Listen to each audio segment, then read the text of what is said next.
नमस्कार दोस्तों, easy tip for happy life में आपका स्वागत है। अपने पहले 2 वीडियो में हमने आपसे माँ के किस प्रकार भोग लगाएं और उनकी कैसे पूजा करें इस बारे में बात की थी। अब नवरात्रि में हमें कुछ बातों का ध्यान भी रखना है, जो काम हमें नहीं करने हैं। माँ की कृपा प्राप्त करने के लिए कुछ सावधानियां बरतनी है, उनको आप ध्यान से सुने और उन कामों को न करें। और अभी तक अगर आपने हमारा चैनल सब्सक्राइब नहीं किया है तो प्लीज हमारे चैनल को सब्सक्राइब करें।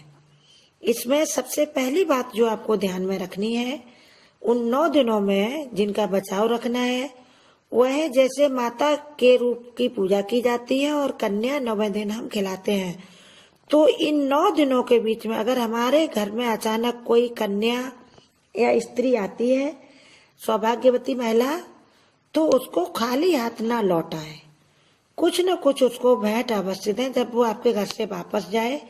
चाहे आप उसको फल दें या फिर कुछ दक्षिणा देकर भेजें। तो ऐसा कहते हैं कि वह घर हमेशा माँ लक्ष्मी की कृपा से परिपूर्ण रहता है, उस घर के भंडारे भरे रहते हैं। दूसरी बात आपको ध्यान रखनी है कि जो परिवार का मुखिया है या मुख्य उपासक है माता का, वह घर को छोड़कर कहीं ना जाए।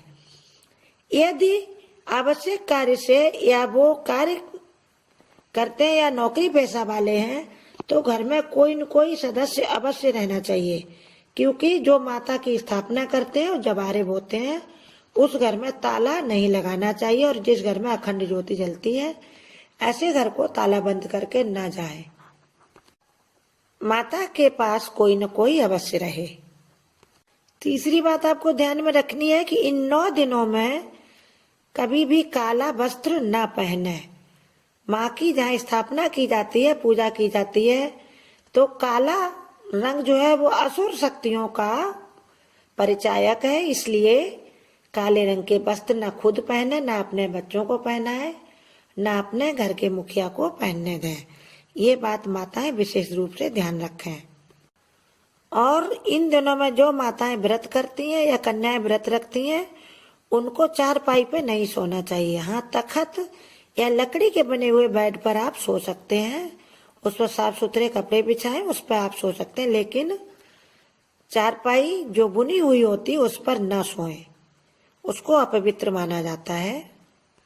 माता को खट्टे या तीखे स्वाद वाली चीजों का भोग न लगाएं और आप भी न खाएं, क्योंकि इसमें सात्विक और शुद्ध भोजन करना चाहिए और तामसिक भोजन से बचना चाहिए। किसी भी तरह का प्याज लहसुन का प्रयोग आपके घर में इन 9 दिनों में नहीं होना चाहिए। और आपके घर में किसी भी सदस्य को मांस मदिरा का सेवन नहीं करना चाहिए। किसी भी तरह के नशा कोई घर में करता है तो उसको आप समझाएं और मना करें कि इन दिनों में ये चीजें वर्जित हैं।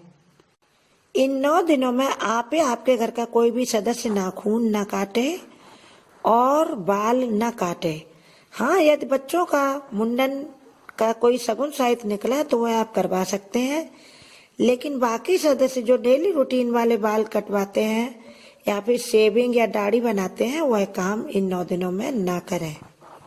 और सबसे महत्वपूर्ण बात है, माता के उपासक को दिन में नहीं सोना चाहिए, क्योंकि ऐसा कहते हैं कि निद्रा तामसिक प्रवृत्ति का द्योतक है या प्रतीक है। इसलिए दिन में बिल्कुल न सोएं। रात में एक बार सो जाए तो वही सुबह उठे, उसके बाद फिर बीच में न सोएं। इससे माता बहुत प्रसन्न होंगी, क्योंकि अगर आप नहीं सोएंगे तो माता का ध्यान करेंगे, उनकी पूजा करेंगे, उनके चरित्रों का पाठ करेंगे और माँ की कृपा को आप प्राप्त करेंगे। और एक सबसे महत्वपूर्ण बात, इन 9 दिनों में घर में आपसी मेलजोल बनाए रखें। किसी प्रकार की कलह बिल्कुल न करें, क्योंकि ऐसा माना जाता है कि जिस घर में कलह होती है माता रानी उससे विदा हो जाती है और उस घर में रहना पसंद नहीं करती, साथ में लक्ष्मी माँ भी विदा हो जाती हैं। इसलिए इस 9 दिनों के त्योहार को प्यार और सौहार्द के साथ मनाएं और सुख शांति से रहें और प्यार को बढ़ावा दें और माता रानी के गुण गाएं और उनके भजन गाएं। कलह से बचकर रहें तो आपके घर में हर तरह की तरक्की के द्वार खुले रहेंगे और आपके घर के खुशियों के भंडार भरे रहेंगे। प्लीज़ हमारे वीडियो को माता के भक्तों में शेयर करें और इसको लाइक करें, मेरे चैनल को।